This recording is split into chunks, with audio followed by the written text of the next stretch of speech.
the reason that I moved from El Salvador, I had my oldest daughter when I was 18. I barely turned 18 when I had her. And during that time, I mentioned that, when I grew up throughout the Civil War for 12 years. And after that ended is when all the gang members just took over El Salvador.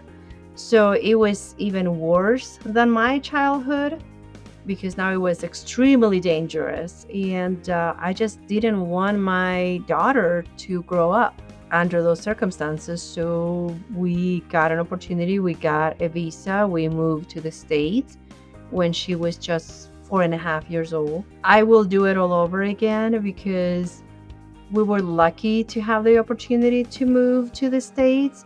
And I was lucky to be able to move my daughter from that situation, with the violence and stuff.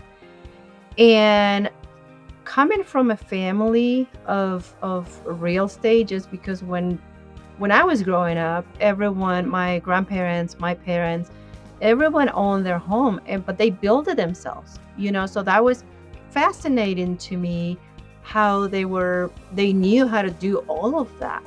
So they always told me, well, it's just simple. When you become an adult, you own your own home. What else are you going to do? You know what I mean? So it was like, you don't have a choice, right? You don't have a choice. You have to have your own home. So I always grew up with that mentality that I need to get a good job and I need to get my own home. And I was 22 when I got my first house and on here in the States. And here I am 15 properties later.